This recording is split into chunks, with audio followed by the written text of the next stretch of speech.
Yo, what's up mga tropa pips? Magandang araw po sa inyong lahat at welcome po dito sa aking vlog.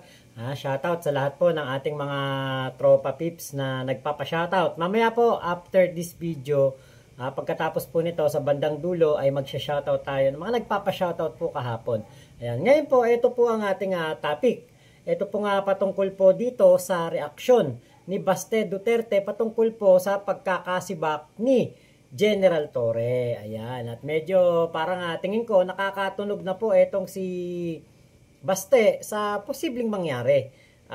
Alam niya na meron pong kumbaga binabalak ang ating Pangulo. Pero iba lang yung pagkakasambit ni Baste. Pero tingin ko meron siyang tinamaan. May tama si Baste. So ito po yung video, pakinggan natin. Nagsabi ng sumagot sa tanong niya. Pagkakasibak ko kay Diwata na nabanggit sa kanya. Hindi ko nabanggit. Actually, wala rin naman talagang pakialam na sa tao na yan. Mayor, tinanggal po si General Torre sa PNP chief. Sa tingin po ninyo, Mayor, diversionary tactic ba ito ng administrasyon? Hindi ko talaga alam. Pero ayun. So, sabi ni Baste, hindi daw niya alam kung yan diversionary tactics kasi wala ka naman talagang alam. Ano ba alam ni Baste? Diba? Wala naman talagang alam si Baste. At bobo din yung nagtanong, diversionary tactics daw ito. Para iligaw ang investigasyon o kung yung issue sa flood control program. So, lahat po ng gagawin na desisyon ng ating Pangulong Bongbong Marcos, lahat daw ito ay diversionary tactics. Katulad na lang ng pagpapahuli kay Kibuloy, diversionary tactics. Yung pagkakahuli ni General Torre dito kay Digong, diversionary tactics. So yung pagkakatanggal kay General Torre, diversionary tactics din. Diba? Alam niyo yung lahat na lang ng mangyari. Puro diversionary tactics ang naiisip. Ito yung normal na DDS eh. This is the usual DDS. Yung utak niya, kada merong mangyayari, diversionary tactics. Kahit na ang mga nangyayari naman, naaayon sa panahon. O katulad ni Kibulok. O nahuli. Diba? Napasuko after ng ilang araw na paggagaluga doon sa KOJC compound ni General Torre. So yun ba magiging diversionary tactics kung yan kumbaga hindi huhulihin? Diba? Kailangan talagang hulihin dahil may warrant of arrest at hindi yan diversionary tactics dahil wala namang mabuburang issue kung sakali nahulihin si Kibulok. Kung sakaling nahuli man si Digong pagkagaling ng Hong Kong at sinuko sa ICC, wala namang naburang issue. Hindi naman nabaling ang atensyon ng mga Pilipino sa issue lamang ni Digong. Nandoon pa rin ang iba't ibang issue ng ating bansa. Katulad din ngayon dito sa issue ng pagkakasibak kay General Torre. Nahinto ba ang hearing ng Senado sa flood control program? Nahinto ba ang mga pagkakasangkot ng mga kongresista kuno sa flood control program? Hindi naman eh. Diba? Bobo ka na lang kung magtatanong ka ng ganyan na. Diversionary tactics. Bobo magtanong. Ilipat lang siya sa ibang department. no, hindi talaga. Kasi kung naging chief PNP ka na, tingin ko, demoted talaga siya. Because wala nang mas mataas pa dyan sa pagkapulis mo. Diba? Hindi ka naman pwede ilagay sa ibang appointed position. Like CIDR, NBI. Hindi naman appointed ng demoted siya. So tingin ko, may internal na conflict talaga na nangyari dyan. Internal conflict dyan. Hindi naman din clear yung statement ng Malacanang kung bakit siya tinanggal. So, anong tingin niyo po sa kapatid? Ayan. So, nabanggit na ni Baste Duterte itong patungkol sa hindi daw po pwede na ilagay sa NBI si General Torre. Hindi daw po pwede. Ngayon, kasi ako, kumbaga, nung maraming akong nakitang mga salita na si General Torre ay baka ilipat daw po ng posisyon. Tapos, nung nag-press con, etong si John B. Cremulya ay kinumpirma niya na si General Torre ay kinoconsider ni PBBM na ilipat sa ooperan ng ibang posisyon sa gobyerno. Diyan na lumakas yung mga ugong-ugong na si General Torre ay baka ilipat nga po, baka ilagay sa DPWH, sa NBI, o saan pang pupwede na posisyon ni General Torre na magiging kapaki-pakinabang sa administrasyon ng ating Pangulo.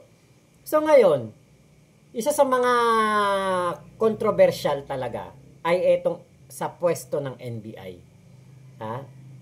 Ngayon, bawal daw po o hindi daw po pwede ang hindi abogado sa NBI. So, ano bang akala ninyo kaya Reynaldo Y. Coco? Si Reynaldo Y. Coco ba ay abogado? Hindi po. Pero naging chief PNP po siya. Si Y. Coco po ay naging director po ng NBI. At natapos lamang ito noong siya ay namatay noong December 19, 2005. So, ibig sabihin, meron ng isang dating chief PNP na naging NBI director. Si Reynaldo Y. Coco po ay naging PNP NCRPO chief bago po siya naging NBI director. So, ibig sabihin po nito, mas mataas pa ang naging pwesto ni General Torre as PNP chief. PNP chief, etong si General Torre. Si Reynaldo Y. Coco, NCRPO. So, yung pagiging NCRPO chief po, napaka-importanting pwesto niyan. Halos talagang parang ikaw na ang susunod na chief PNP katulad ni Nartates. So, kung ang isang Y. Coco ay naging PNP chief ng NCRPO ay pwedeng maging NBI director, bakit ang isang General Torre ay hindi po pwede? Samantalang si General Torre ay narating ang pinakamataas na pwesto, ang kumbagay goal ng lahat ng mga general, ang goal ng lahat ng mga pulis, ang maging PNP chief. Diba? So, qualified si General Torre bilang isang NBI chief. At hindi po yan pinagbabawal ng batas. Hindi po labag sa batas kung sakaling mailagay sa NBI si General Torre. Hindi naman kumbaga yung sa pagiging abogado, hindi siya magiging pinaka main requirements dahil nga po, si Y. Coco nga di ba? Naging NBI chief o director kahit po hindi siya abogado. Ang isa pa po na tinatanggap sa NBI ay accountant. Si Y. Coco hindi din po siya accountant. Si General Torre ay tapos ng engineering sa Mapua. Nakapag-aral din siya ng business administration. Ang dami niyang pinag-aralan. Valedictorian nung graduate. Imagine niyo po 'yon. Kung ano ang kanyang mga kumbaga yung kanyang katalinuhan. Kaya po, 'di ba, kung sa pagiging NBI chief most qualified si General Torre. Kaya yung sa mga nagsasabi na hindi po pwede si General Torre dahil hindi siya lawyer. Basahin niyo po kung ano ang mga nangyari kay Reynaldo Y. Coco na isang NCRPO chief bago po naging NBI chief. So, yan po yung ating napag-alaman patungkol dito sa mga naging NBI director. At isa si Reynaldo Y. Coco na dating isa po sa mga top officer ng PNP. Siya po ay naging Police Deputy Director General. So, parang pangalawa po siya sa sa pinakamataas. So, yan po ang kanyang narating bukod sa pagiging NCRPO chief. So, si General Torre, naging PNP chief, di ba? Tignan natin kung ano po ang mga mangyayari sa mga susunod na araw. Naalala ko yung vlog ko kahapon, nalobat yung charger. Nalobat yung charger eh. Hindi ko tuloy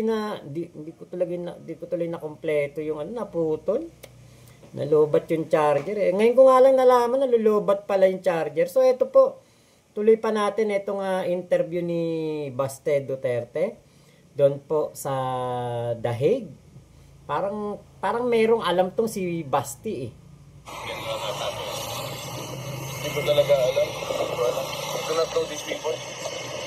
Mayor Baste. But for sure, kung may papalit man ng chief PNP dyan, may talaga yan. May order talaga yan na puntiryahin tayo. Naman lagi eh. Hindi ka naman maging chief PNP pag wala kang gagawin katarantaduhan against sa amin mga Duterte o sa mga supporters natin. Sabi nga ni Senador Bato, galit siya kay General Torre pero Ayan. So parang alam niyo yon yung kada may gagawin si PBBM laging para sa mga Duterte. Ganun pala sila ka-special. 'Di ba? Biruin mo yung mag-assume ka na itong pinalit o papalit kay General Torre na si Nartates merong gagawing katarantaduhan laban sa mga Duterte. Parang wala naman tayong maalala na ginawang katarantaduhan ni PBBM. Bagkus, sinunod niya lang kung ano ang batas. Sinunod lang niya kung ano ang ating, kumbaga, pananagutan sa Interpol. So, simulan natin dito kay Kibuloy. Ayan, kay Kibuloy. Katarantaduhan ba yung manghuli ka ng wanted? ng isang taong nang bubulog gabi-gabi ng kanyang mga pastoral, wanted, diba? At napakaraming kaso. So, yung paghahanap ba ni General Torre dito kay Kibuloy, katarantaduhan bang matatawag yun? Diba, hindi naman? So, para kay Basti Duterte, katarantaduhan yun. Bakit? Siyempre, diba, hindi nga nila gusto si PBBM. Siyempre, mas lalong-lalong hindi nila gusto si General Torre. Dahil after mabulok sa kulungan ni Kibulok, si Digong naman ang dinampot ni General Torre at naisuko po sa Interpol at ang Interpol po dinala naman si Digong doon sa ICC, sa The Hague. So, katarantaduhan ba yon? Hindi po. Lahat ay naaayon sa batas. At kung maalala ninyo, meron silang mga petisyon sa Korte Suprema. Kahit itong si Amy Marcos ay meron din pong mga rekomendasyon para kasuhan itong mga tao na namuno sa paghuli kay Digong. Di niyo ba napapansin? Simula nung nahuli si Digong, hanggang ngayon po, Agosto na. Wala pa rin pong nakukuhang kaso. So, yun ba'y isang katarantaduhan? Hindi. Yun po ay lahat ay naayon sa batas at wala pong nangyari sa mga rekomendasyon ni Amy Marcos dahil lahat yun ay pamumulitika at pagtatanggol lamang kay Digong. Pag wala kang gagawing katarantaduhan against sa amin mga Duterte o sa mga supporters natin. Sabi nga ni Senador Bato, galit siya kay General Torre pero naawa siya. Wala mo bakit yung statement na ganun. Politiko rin naman siya, so bahala sa sinabi niya. Pero immaterial yung kay Torre, tapos na yun lahat eh. So, kung ano man yung reward niya nung kinuha siya, wala na, tapos na. Yung tatay ko nandyan na sa ICC. Mayor Baste, do you think that yung pagkasimba kay General Torre is to divert the attention of the public doon sa issue ng anomalous flood control projects right now? Hindi naman siguro. Mas more on, tingin ko talaga, internal conflict yung kay Torre. Hindi sila nagkakasundo kasi nagsimula na yun nung kay Rimulya, di ba? Nagkakasagutan sila. Hindi mo naman din masasabi na diversionary tactic because the President himself ay ginagamit na yung flood control projects na PR niya. So I think it's blowing up on his own face right now. Siguro pwede. Kasi gusto niya maging parang tagapagsalita ng mga nangyayari sa flood control projects, and yet going back sa sinabi ko yesterday, responsibilidad niya naman talaga yun. Dapat, in the first place, he did not allow it to happen. Yun naman talaga dapat. Mayor Baste, on a different matter, what is your... Ayan. So, may nagtanong na naman, diversionary tactics. Buti sana, di ba, kunwari, nasibak na si General Torre, wala nang issue sa flood control program. Napakarami pang issue sa flood control program eh. Katulad nga niya, no, si Lebiste, di ba, ay nagdemanda na. Di ba, hindi po nabure, hindi nawala. Nandyan pa rin. Senado, patuloy pa rin ang investigasyon. Ipapahuli nga ni Chis Escudero itong mga kontraktor na hindi dadalo sa kanilang hearing sa Lunes. So, wala pong nabura. Walang nawala. Yun pa rin.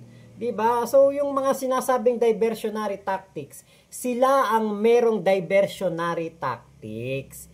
Diba? Ang sasabihin nila, yung pagkakahuli kay Kibulok, diversionary tactics, pero sila ang nagda-divert ng issue patungkol sa tunay na ginagawa ni Kibulok. May kaso. Nabasura nung panahon ni Digong. Sasabihin nila, pamumulitika itong ginawa kaya Kibulok. Pero, di ba, mayroon pong complainant. Buhay na buhay ang complainant. Yung kaso, noong panahon ni Digong na naibasura, kailangan po talagang ipagpatuloy dahil nga may probable cause. Questionable ang pagkakabasura. Kaya nung nireview ng DOJ, di ba, naipatupad ang warrant of arrest. So, hindi po yung diversionary tactics. Yun naman dito kay Digong, di ba, yung bang mga issue ng bayan nawala, hindi naman.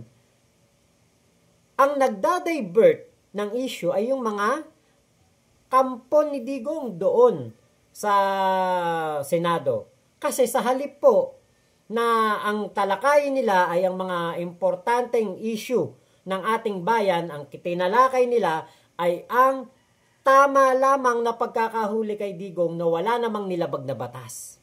So, diversionary tactics yung kay Digong.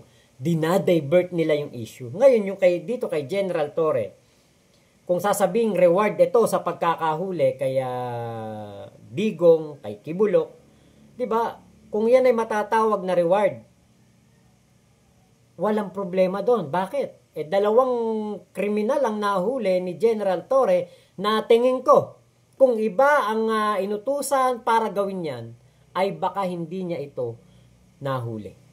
Si General Torre lamang ang may bayag para mahuli ang dalawang pinakasikat, pinakamakapangyarihan at malakas ang impluensya na kriminal dito sa ating bansa. Diba kaya kung reward yun na matatawag kay General Torre ni PBBM, at the span of 85 days ay naging PNP chief siya, okay lang po yun. Wala pong nalabag na batas. Walang nanakaw na pondo ng DepEd. Walang walang nasakta na bugaw. 'Di ba? Walang Mary Grace Piatos, walang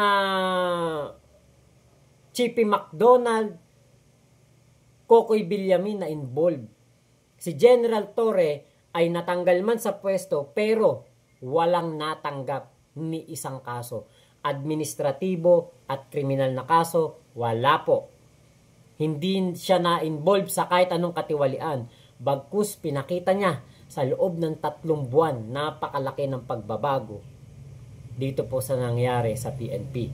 At alam niyo po ba, syempre, meron din tayong mga kilalang nasa PNP, tinanong natin kung ano ang kanilang masasabi sa pagkakatanggal kay General Torre. Sabi nung isang nakausap ko, nung una, ayaw nila kay General Torre. Hindi naman sa ayaw na ayaw, pero tingin kasi nila, parang may mga nalaktawan. Ayan, may mga nalaktawan daw.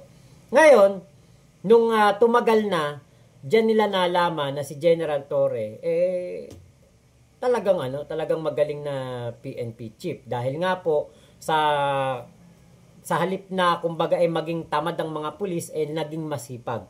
At nandyan po ang police visibility na nagagawa nila yung kanilang mga trabaho at lalo pong pinaigting ang kampanya ng PNP against the criminals. So yung pong ibang mga PNP personnel, maaring baka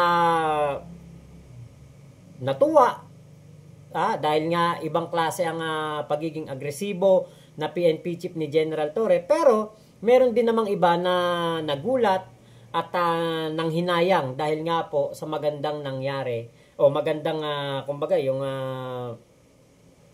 itong pagkakatanggal kay General Torre biglaan. Ngayon, magtiwala po tayo sa ating Pangulong Bongbong Marcos. He knows what he's doing. Napakarami na pong desisyon ni PBBM.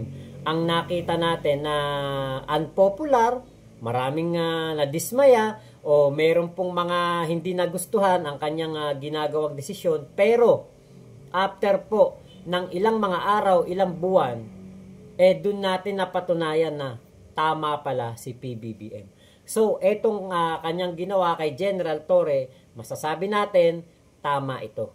Dahil nga po, itong ating General Torre ay napipinto na humawak ng isang parte ng gobyerno na mas mapapakinabangan po ang kanyang angking galing, talino, tapang, kakayahan, determinasyon, lahat na kay General Torre So, sigurado ko at sigurado tayong lahat na si General Torre hindi mawawala sa Administrasyong Marcos. So, yan po ang aabangan natin sa mga susunod na araw. So, yun lamang po. Maraming salamat sa pagsama nyo dito sa aking vlog na ito. Ingat po kayo. Nasaan mang panig kayo ng mundo, Momo at Chup Chup.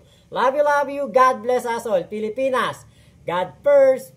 Hindi ngayon nalubat tong aking charger So, ito po yung aking pinangakong shout out. O yan, kay Ate Carmela Sanchez ng LA, California. Ate Edna Duran, Ate Bergie Badjola, Leonida Negrillo. Ayan, shoutout po. Okay, Leoner 1964, Arnel Pasamosa. Ayan. At Daniel Sabalbarino ng Pasig City. Kay Alma Bautista, Lenny Belmonte. Ayan, shoutout po. God bless din po sa inyo. Si Ate Maria Pepalisok. Ayan, Kuya Jose Tolentino. Ayan, shoutout po. Okay, Ruth Perez from Davao City. Wow, ang layo nang nararating ng ating video Davao City. Okay, si 3497 Nathan. Okay, Menardo Bautista. Harolyn Montilla. Ayan. Marilu Liena Resas. Okay, Course Channel. Yan, 1977 si Ate Course Salcedo yata to. Arsenio Gabatin Jr. Ayan, si Jozon De Los Santos. Ayan. Marieta Banerao. Okay, Armando Quiambao. Okay, Nena Bagara. Roberto Terrado. Okay, at etong si Antazo Santos. Ayan, Billy Bona. Okay, Win Samalut. Ayan. Rolando Dadibo at ito si Shandad. Ex-Chandad. Si Kuya Christian yata to, ex-Chan. Planas Tampus, Rosario Gemino. Ayan, shoutout po. Erlinda Orpiano, Ernesto Saldivar. Ayan. Dina Par, Lo Machua. Ayan, Leonida Grillo. Ayan. So, yun po. Salamat po sa pagsama niyo po sa aking vlog na ito. Thank you po.